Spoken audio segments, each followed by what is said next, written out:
네, 안녕하세요. 넥시비 CTO 송리현입니다.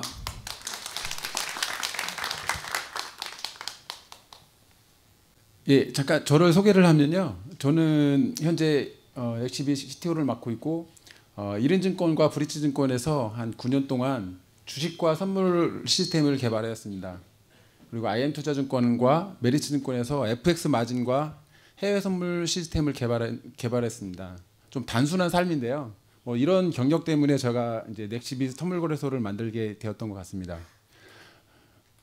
누구나 살다 보면은 어떤 삶의 전환점이 생기는데요. 저는 약간 좀 단순한 삶을 살다가 2013년도에 약간 비트코인을 알게 됩니다. 2013년도에 제가 그 증권사에 있었기 때문에 HTS 화면을 계속 보고 있었는데 그때 뉴스에 사이프러스라는 나라가 있는데 거기서 금융위기가 발생됐대요.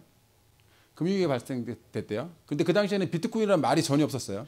근데 비트코인의 가격이 폭등됐다는 말을 들었습니다. 정말 신기하다. 어떤 한 나라가 금융위기가 있는데 어떻게 비트코인 가격이 떨어지지? 그래서 비트코인을 좀 알아봤습니다. 그랬더니 금융위기가 떨어지니까 그 나라의 많은 부자들이 자신의 자산을 다 비트코인으로 현금화한 겁니다. 그러니까 가격이 폭등하게 되죠. 한 3만 원에서 한 7만 원까지 올라가 버립니다. 대단하다. 그래서 저는 그때부터 비트코인의 백서를 읽어보고 비트코인의 소스를 저는 프로그래머니까 소스를 파악해서 봤는데 정말 신기한 기술이더라고요. 그래서 이것은 좀 세상을 바꿀 수 있을 것 같다. 그래서 주위에 많은 사람들한테 얘기를 했는데 아무도 저의 말에 동의를 하지 않았습니다. 왜? 나는 정말 대단한데? 근데 그 중에 한 명은 알아듣더라고요. 지금 현재 이그드라 씨의 CTO를 하고 있는 서동욱이라는 친구인데 그 친구와 함께 회사 다니면서 비트코인 관련 트레이딩 사이트를 개발했습니다. 그때 전 세계 4만 개 도시에서 저희 사이트에 접속을 했고요. 거의 400억 정도의 매출이 일어났고요. 그리고 비트코인 이전까지 일어나는 비트코인 주소 중에서 가장 많이 사용한 주소 40위 내에 들었어요. 근데 저는 그때 느낀 거는 이런 어떤 사이트가 대단한 게 아니라 2명이 개발했는데 전 세계 사람들이 그 사이트를 운영해요. 이 비트코인은 제가 글로벌 비즈니스를 할 수 있는 어떤 기회인 것 같다. 그래서 회사를 나옵니다. 회사를 나와서 그 위에 비트코인 거래 사이트를 2개를 더 오픈했습니다. 근데 그것은 좀 잘 안 됐어요. 어쨌든 이 2개 사이트를 더 오픈한 이후에 이것이 저희 밑거름이 돼서 넥시비 거래소를 만들게 되었습니다. 넥시비 거래소가 지금은 신생이지만 사실 시작은 저 2013년도부터 되게 기나긴 여정을 시작하고 있고 작년에 저희 CEO인 박한결 CEO를 만나면서 정말 제대로 된 거래소를 만들고 있게 됐습니다. 그러면 넥시빗은 어떤 거래소일까요? 넥시빗은 현재 나와 있는 업빗이나 빗썸과 전혀 다른 길을 가고 있습니다. 저희들은 처음 시작부터 글로벌 거래소를 목표로 했습니다. 처음 시작부터 비트코인을 받고 초기에 제가 경험했던 4만 개 도시에 있는 고객들을 모집하고 싶었고 그리고 선물과 현물을 동시에 운영하는 거래소입니다. 여기 있는 모든 분들은 현물 거래소를 아시겠지만 선물 거래소는 잘 모르실 거예요. 근데 아까 저희 CEO가 그랬던 장표에서 이렇게 거대한 선물 시장이 있는데 이 현물 시장에서는 계속 순위가 변경이 됩니다. 그런데 이 선물 시장에서는 한 4년, 5년 동안 이 2개의 거래소만이 존재해요. 얼마나 높은 기술적인 진입장벽과 금융시장에 대한 진입장벽이 있다는 걸 알게 됩니다. 그리고 저희가 선물 거래소를 만들었다라는 건 저희가 현재 하는 어떤 금융 지식이나 어떤 기술적인 백그라운드가 현재 시작하는 신생 거래소는 전혀 차원이 틀리다는 것을 말씀드리고 싶은 겁니다. 그리고 저희는 이 선물과 현물 시장을 선물 시장에서 트레이딩 마이닝을 도입했습니다. 다른 거래소와 틀리게 저희들은 선물을 거래하게 되면 그 선물 거래소조차에서도 넥시 토큰을 채굴할 수 있게 돼요. 더 좋은 건 저희들은 이렇게 글로벌 거래를 할 때 약간 하나의 단점은 있었습니다.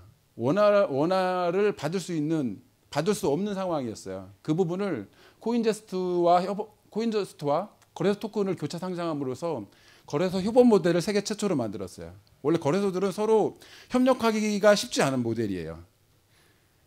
그럼으로써 저희 단점이었던 원화 입금 문제들을 완전히 해결했습니다. 일단 저는 CTO니까 저희 시스템이 어떻게 안전하고 속도가 빠르고 어떤 보안성을 있는지 좀 어렵더라도 기술적으로 좀 설명을 좀 드리겠습니다. 거래소의 핵심 시스템은 거래소를 구현하려면은 기술적으로 정말 많은 일들을 해야 돼요. 뭐 한 수천 가지 일은 될 것 같아요. 하지만 그 수천 가지 일이 집중해야 되는 일들이 하나씩 있어요. 그것은 뭐냐면 데이터의 안정성. 제가 거래한 것들이 변조가 되거나 그러면 내가 1,000만 원인데 갑자기 100만 원 있다 그러면 얼마나 고객 힘들겠어요. 그리고 빠른 주문 처리 속도. 이것 때문에 거래량이 늘면 많은 거래소들이 무너져요. 보안, 해킹당하면 그 거래소는 망합니다. 저희들은 이 부분을 어떻게 해결했냐면 일단 데이터의 안정성과 속도 부분에 대해 설명드리겠습니다. 일반적인 암호화 화폐 거래소의 어떤 주문의 흐름도예요. 좀 어렵겠지만 고객이 주문을 내면 원장이라는 곳에 내가 주문 냈어라는 데이터가 들어갑니다. 그리고 체결이라는 시스템에 빠르게 체결이 되고 체결이 되면은 그 주문이 이제 완료가 됐어 이런 로직을 거치게 됩니다. 그럼 대부분 거래소들이 망한 이유가 있어요. 망한 이유가 아니라 대용량 처리해서 속도가 나오지 못하는 이유가 있어요.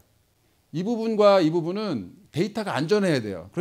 그렇지만 속도는 좀 느려도 돼요. 이 체결 시스템은 속도가 되게 빨라야 돼요. 근데 기존의 거래 시스템은 좀 이걸 하나로 뭉치면 개발이 상당히 편해요. 편해서 이렇게 개발을 해놨던 거예요. 아마 증권사에서 거래했던 전산 시스템을 좀 안 알던 사람들은 이렇게 개발을 안 하는데 기존의 과거의 많은 거래소들은 이런 식으로 시스템을 만들어놨고 대량의 거래 트래픽이 일어나면 대부분 장애합니다. 일 거래량이 5천억 정도가 넘어가면 대부분 망해요. 왜 그러냐면 이렇게 만들면 초당 한 15건에서 25건밖에 처리를 못 하거든요. 넥시비사 현물거래소는 거래 흐름들은 똑같습니다. 국내에서 40년 정도의 그 거래 시스템이 안정화된 것이 기존에 입증된 시스템을 도입했습니다. 이 부분이 아마 증권사 거래소가 이렇게 하고 있어요. 저리서도 똑같이 이렇게 만들었고요.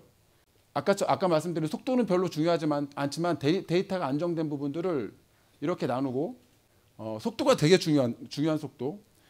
이쪽에서는 초당 처리 속도가 이 DB를 쓰게 되면 최대 처리 속도는 초당 700건 정도가 넘을 수가 없습니다. 이론적으로.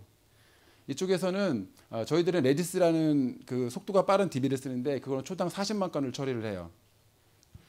이 두 개를 연결함으로써 처리 속도는 되게 향상시키고 거래의 데이터는 안정성을 확보하는 시스템을 만들었습니다. 근데 저희들이 난제는 하나 더 있었습니다. 현물 시스템은 이렇게 안전하게 만들어놨는데 선물 시스템은 저 방법으로 만들 수가 없어요. 왜냐하면 선물 시스템은 그 마이너스 계좌라는 부분이 있어요. 제가 선물은 100만 원 있으면 1,000만 원어치 정도 거래를 할 수 있거든요. 근데 만약에 1,000만 원짜리 거래를 하는데 1,000만 원을 다 잃게 되면 마이너스 900만 원은 거래소가 안게 돼요. 그거에 대한 리스크 관리 시스템이 상당히 중요합니다. 근데 그 리스크 관리 시스템은 아까 그전 방법으로 만들게 되면 쉽지가 않아요. 그래서 모든 속도를 가장 빠른 DB를 만들어야 돼요. 그래서 저희 선물 시스템은 그 오더 쪽이나 아까 좀 체결 매칭 엔진, 원장에 대한 최종 확인 부분들을 한 서버에 다 넣었어요. 다 넣고 이거에 대한 속도를 아까 초당 40만 건을 처리할 수 있는 데이터로 다 넣습니다. 그러면 데이터의 안정성은 어떻게 했을까요? 이 데이터를 0.1초 만에 아까 일반적으로 데이터 안정성이 요구하는 데이터 DB로 0.1초 만에 다 내려버려요. 그렇기 때문에 안정성과 속도를 유지할 수 있는 시스템을 만들었습니다. 저희들이 아까 CEO가 보내줬던 이 처리 속도인데 이렇게 처리했을 때 뒤와 같은 처리 방법으로 만들었기 때문에 전혀 문제가 없었고 저희들이 사전 채굴 시에는 거의 몇 천억 정도의 거래를 했음에도 저희 서버들은 다 놀고 있었어요. 그래서 아마 저희들 22일 날 오픈했을 때도 아마 몇 조 원이 거래가 된다 그래도 다 버틸 수 있는 시스템이라고 생각합니다. 마지막으로 저희 회사의 보안에 대해서 설명드리겠습니다. 저희는 그 멀티 서명 지갑이라는 것을 써가지고 저 혼자 어떤 특정 한 사람만의 설득을 해서 출금이 되지 않습니다. 여러 사람에 의해서 서명이 필요하지만 저희 코인이 출금이 되고 사용자의 모든 데이터는 암호화되어 있습니다. 그리고 24시간 모니터링 체계를 도입해가지고 만약에 어떤 서버에 문제가 있다 그러면 저희들한테 메일이나 메신저가 오게 되어 있어요. 그리고 아까 말씀드린 것처럼 증권사 수준의 시스템이 설계로 운영되어 있고 모든 자금을 콜드홀렛에 95% 이상의 자금을 콜드홀렛에 보관하려고 하는 정책을 운영하고 있습니다.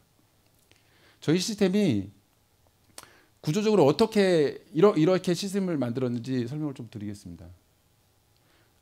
이 서버 네트워크 구성도는 약간 좀 회사의 내부 보안 상황에 이기 때문에 대부분의 어떤 내용들은 다 뺐고요. 이렇게 구현됐다는 것만 설명드리겠습니다. 기존의 증권사들이 네트워크 구성도를 어떻게 만들냐면 아마 증권사는 현재까지 나온 어떤 보안의 좀 금융사 중에서는 가장 최적화됐다, 뭐 해킹을 안 당한다 이런 생각을 하고 있을 거예요. 증권사는 이렇게 그 퍼블릭망이라는 존에 파이어월을 하나 둡니다. 그리고 프라이빗만에 파이어월 하나 둬요. 내부망이라고 해서 내부망이 들어가려면 꼭 퍼블릭망을 들어가서 프라이빗망으로 들어가게 돼요. 근데 저희 같은 경우는 거기 하나 더 각각의 어떤 파트별로 또 다른 방화벽을 하나씩 더 둡니다. 그러면서 어떤 특정한 부분이 해킹이 되더라도 다른 부분은 다 염려가 없어요. 그리고 거기 데이터가 어떤 게 있는지도 모르고 이 서버들 중에 어떤 부분에 그 비트코인 월렛 같은 부분이 있습니다. 비트코인 월렛은 인터넷에 항상 열려 있어야 되기 때문에 서버 있지만 저희 같은 경우는 이 프라이빗 자체가 월렛에 있지 않아요. 이걸 개발했는데 저희들이 한 2달, 3달 정도 걸렸거든요. 일반적으로 그냥 API만 통신을 하게 되면 하루면 개발할 수 있는 양이에요. 하지만 프라이빗 킷을 따로 뺐고 그 프라이빗 킷에 있는 위치는 저희 공동 창업자들끼리만 알고 있어요. 그래서 저희 서버가 뚫리더라도 거기에 있는 돈을 해킹당할 수가 없습니다. 아마 현재 나와 있는 어떤 많은 거래소들보다도 이런 부분에 좀 더 신경을 썼다고 좀 자부하고 있습니다. 넥시빗은 현재 나와 있는 어떤 신상 거래소보다 준비가 많이 되어 있습니다. 기간도 많이 준비를 했지만 그동안에 방금 말씀드린 시스템, 뭐 선물 거래 시스템과 현물 거래 시스템 동시에 운영하는 거래소는 전 세계 OKEX 정도 하나밖에 없습니다. 왜냐하면 기술적인 장벽이 되게 높기 때문이거든요. 일단은 선물 거래소 하나만 했다는 것만으로도 저희의 기술력과 어떤 금융에 대한 지식을 믿어도 좋다고 생각합니다. 감사합니다.